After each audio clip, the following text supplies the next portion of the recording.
Hello and welcome back to Factorio. So, what I'd like to do today is a brief catch-up with where we are.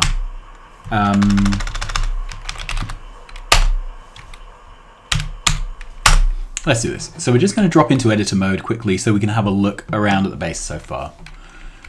So, we are running a mod pack including Factorio and AI, what's it called? AI Industries, the early game AI stuff. So we start off with burner-based tech, which is quite grueling to begin with. We managed to get through that reasonably quickly. We're now on to early electricity, although I expect we are quite low on... We're just running off these two generators here. Oh, they're alright. They have fuel in. 600 units. That's more than I expected. We are mining some coal with old burner inserters. We've got these dissolutory, almost empty belts here for iron and copper and stone. It's just a little starting area. Then we've got this nascent bus. Okay, so the idea of this is we are going to have a bank of smelters, and we'll keep adding new smelters up here as needed. Currently we have iron, copper, and stone.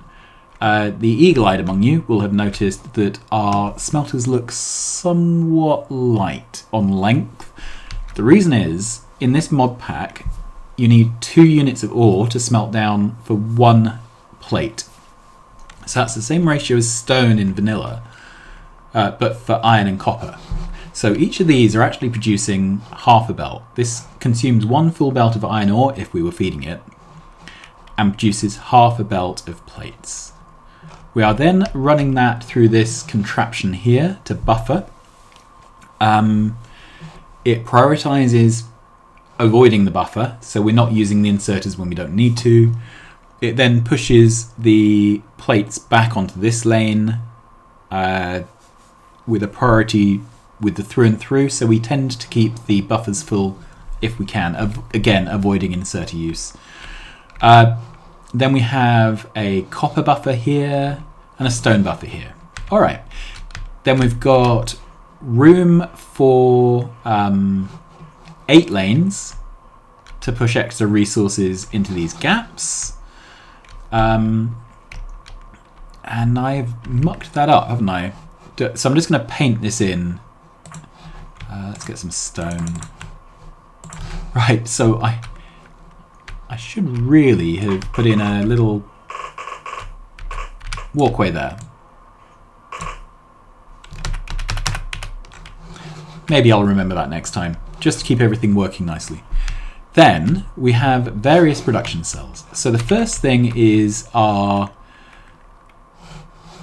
tier 1 science. Now this is actually a bit weird. So this doesn't use science potions, it uses these tech cards, and this is basic tech cards.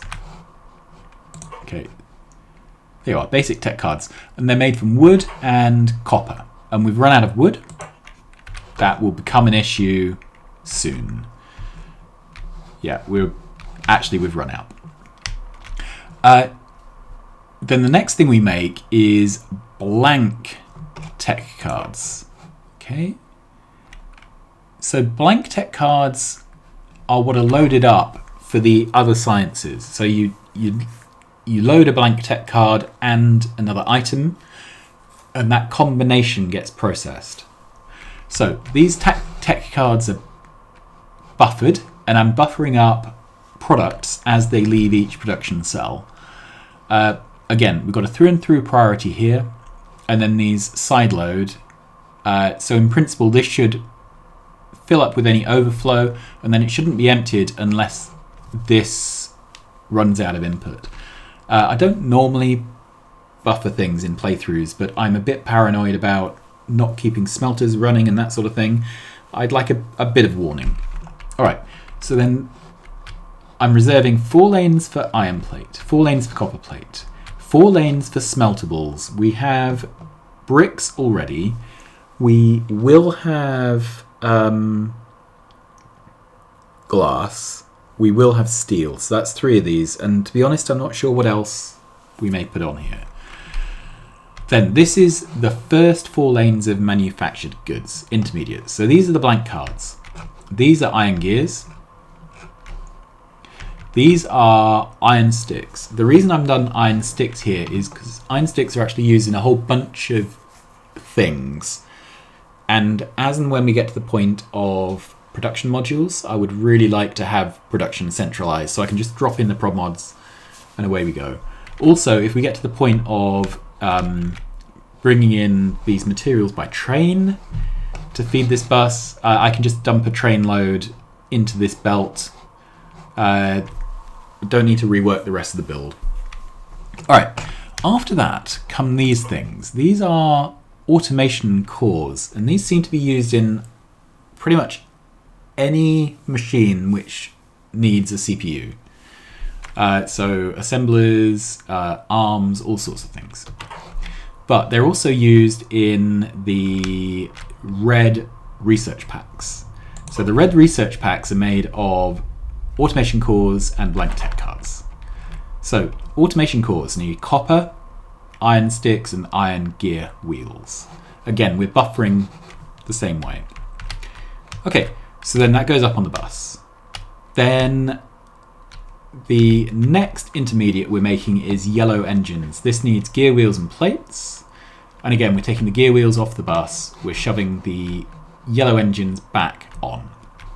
And you can see we haven't quite finished building this out, partly because we've got this annoying cliff running through the middle of our bus. All right, and then I've ghosted in room for another 4 intermediates. So that's going to go in there. And how's this going to work? Probably something messy. Yeah, I don't think I can even do that. So it would have to be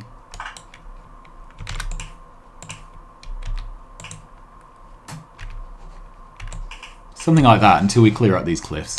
Anyway, the other thing I'm doing, if you look at these intermediates, I'm filling up the furthermost lane first. What this does is mean I don't need to unnecessarily crisscross my belts all over the place. Also, because of the order I'm doing this in, the items to the back tend to be, or will tend to be, items that have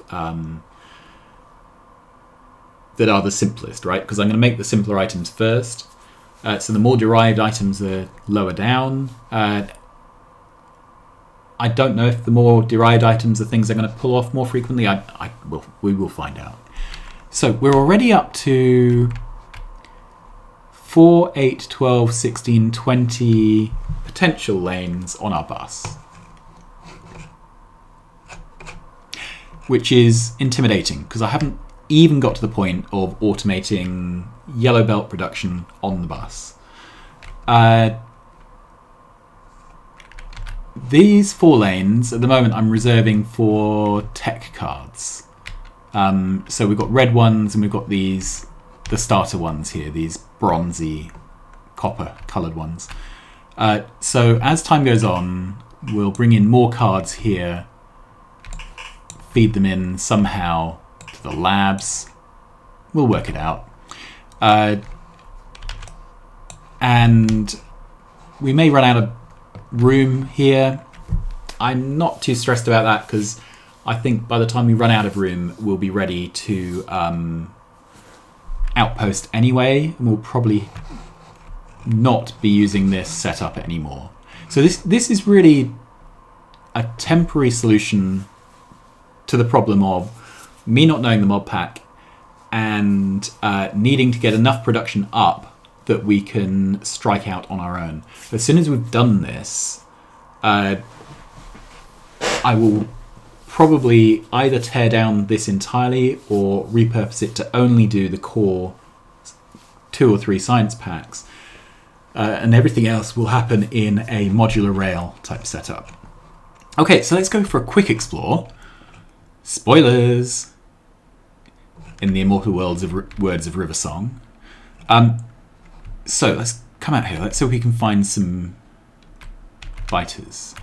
So I set the starting size to be very big. Okay, so if we look around here, the biters here have this goop around them. We have to harvest this for military research. I don't know what else we may need it for, but we definitely need it for military. I think later game we can manufacture it, but right now it has to be collected. Right, there's another slick of the stuff here. Makes a horrible noise, doesn't it? Then we generated the map on vanilla settings, so there's not a great deal of ore here, so we are going to be forced out to travel to find it. And also, there are some... Right, so where are we? Here. Okay, so this is an imersite cave, which we can mine.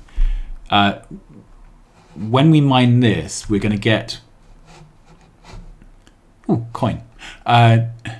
Sorry, squirrel. We'll get raw imersite. That's going to be processed into stuff. We have all these things here. Biomass is what we get from the that goop. Right, raw metals. And I actually have no idea where raw metals come from.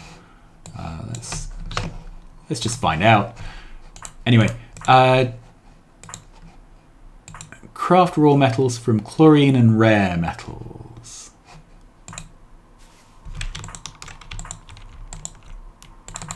I wish I understood. And we can do it from matter. Okay, rare metals. I wish there was a better way to navigate through this. And some powder.